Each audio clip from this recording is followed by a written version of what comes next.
Hi, my name's Lisa. I'm a student paramedic. Is it alright if I take your pulse? Sure. So I'm just going to take your pulse for 15 seconds and then times it by 4. Right,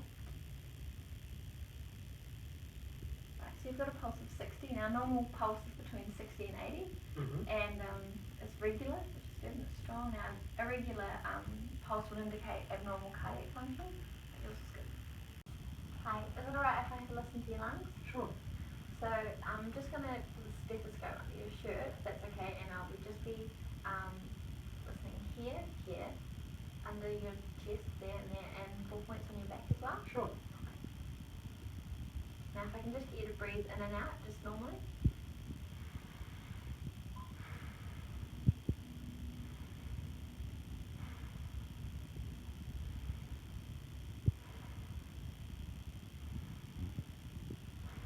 Okay, please get you to turn around that way so I can see your back. Great. Thank you.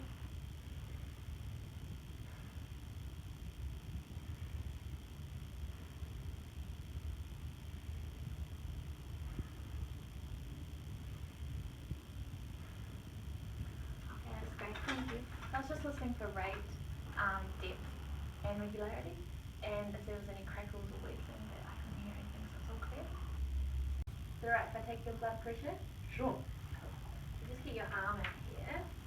I'm just going to make sure that arrow is on your brachial artery.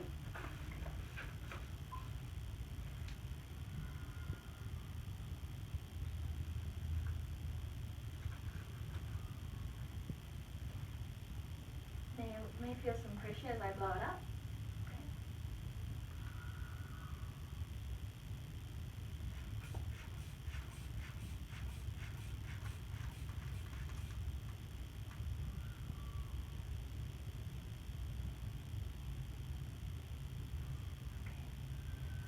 Alright, so your blood pressure is normal.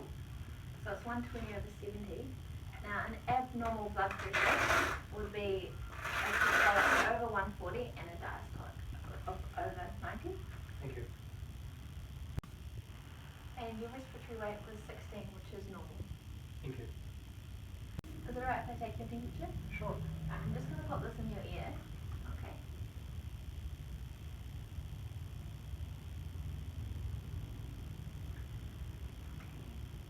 So your temperature is 37. So a normal temperature is between 36 and 37.5. So when administering oxygen, we check the Bodex seal on the regulator.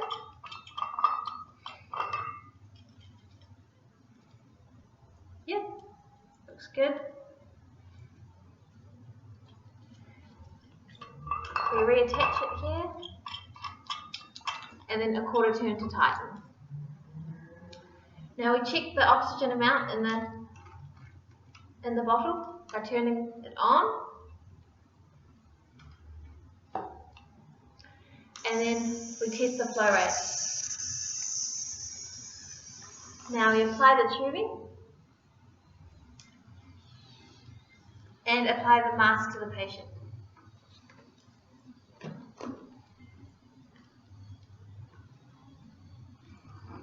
And tighten the mask using these and also the nose. Now this is an acute O2 mask, so we oxygenate at a rate of 6 to 8 litres per minute, which is at 60% oxygen. Once finished, we turn off the oxygen, remove the mask,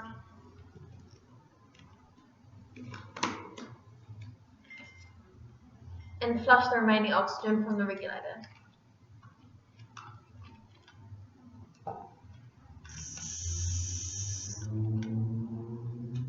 So for administering oxygen, we can use a BVM and arm. So to test the BVM and arm for leaks, we hold the end and listen for any air sounds. Now we attach the BVM and arm to the oxygen, like so. We turn the oxygen on and check that it's flowing at the correct rate. We also check that the reservoir is filling. Now this mask, the flow rate will be we'll keep it at 10 to 15 litres per minute. Now we'll insert an OPA. So we insert at 180 degrees and then rotate like so. So we now apply the mask to the patient's face with a head tilt chin lift and using a C and E grip. Now we ventilate the patient at one ventilation every 5 to 8 seconds, watching for gastric inflation and chest rise with each inflation.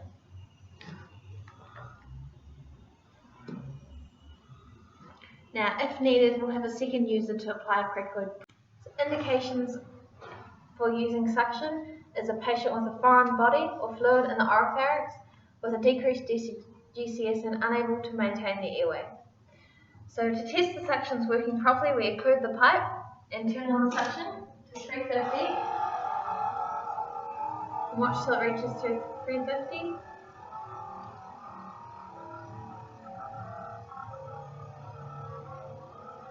Now we place the patient in the lateral position and insert the rigid catheter, only as far as you can see.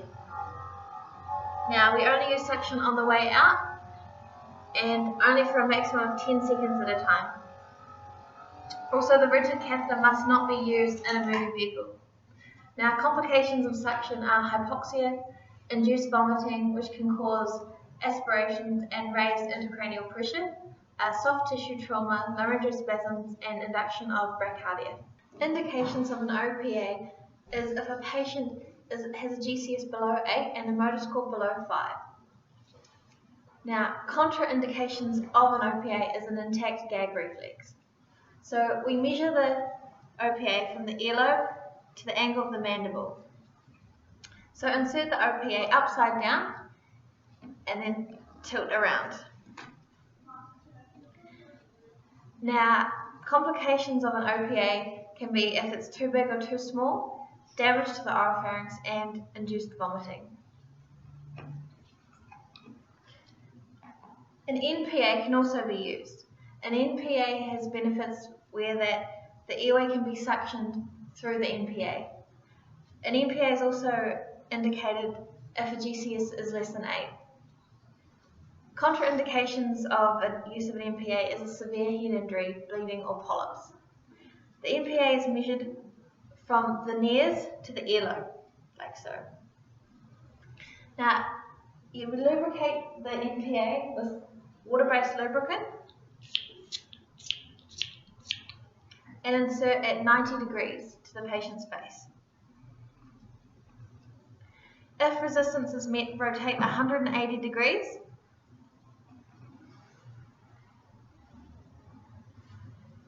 or you can use the other nostril. So for splinting, I'm just going to splint this patient's leg fracture. So prior to splinting, I'll just explain to the patient what I'm going to do. Just splinting with a box splint, and again consent, I'm just expose the limb and then make sure I compare it to the other limb. So I'd assess the patient's pain, look for any loss of function, unusual movements, swelling, deformities, irregularity by comparing it to the other limb, shortening, rotation, crepitus, and shock. This patient has had a fracture. And then I would undergo do a cardiovascular and neurological assessment, just checking the temperature and also for the same sensation in both feet, and also capillary refill just to ensure there's no arterial bleeding or blockages. And then I would obtain a pain scale for the patient. So this patient has a pain scale of 7. So then I would administer methoxyfluorine, and this medication is contraindicated to a patient that has any family or personal history of malignant hypothermia, any renal impairment, or has had it in the last week. Before administering, I'd get myopsited to check the expiry date, drug time, and date also. So it also is rapid onset, so they should start to feel effects within 2 to 5 minutes. Side effects are drowsiness, lightheadedness, nausea, and dislike of the taste. So now I would apply the splint. So just put some padding in there to make the splint a bit more comfortable for the patient. Now we're just going to secure and immobilize the fracture by applying the splint. So gently lift up the patient's leg. And then to immobilize it above and below the fracture, we just apply triangle bandages above and below just to help secure it.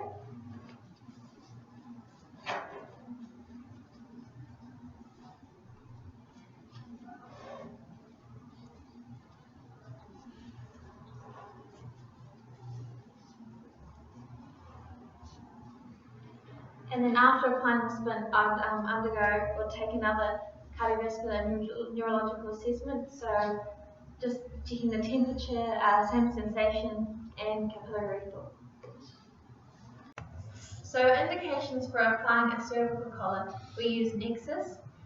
So patients with central midline C-spine pain, an altered sensation, decreased GCS, intoxicated, or patients that have a distracting injury. So before we apply a collar, we measure the patient's neck with using fingers. So we measure from the traps muscle to the jawline. So this patient is measured previously, so 4. So we'll put 4 on here before setting, and then we bend this for easy application. Now, before we apply the collar, we explain the procedure to the patient and gain consent. Now, this is a 2-person job, so I have an offsider to help secure the head in a neutral position. And I just apply proper towel under the head to help keep it in a neutral position.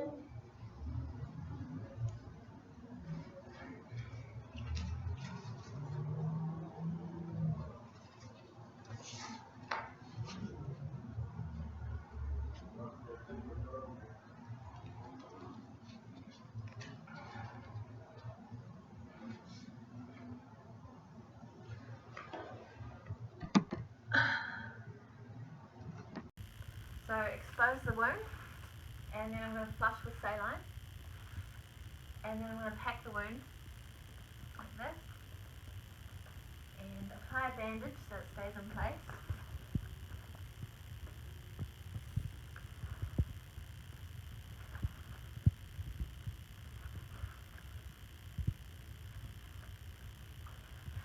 Now I'm going to apply a tourniquet, about 10 centimeters proximal to the wound.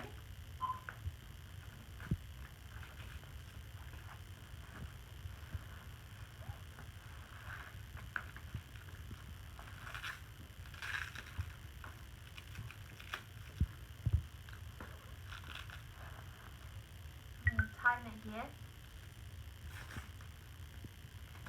and then write the time on here. Now I'm just going to check cap refill and just make sure there's good blood flow. And if needed, I can apply a second tourniquet, about another 10 centimeters up. This video will demonstrate how to manage catastrophic bleeding. So with this wound, I'm going to pack it and apply a tourniquet,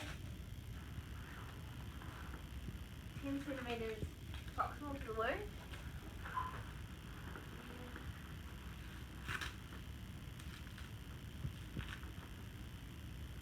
So twist it, and then write the time here on it. Now I pack the wound and wrap it with a bandage.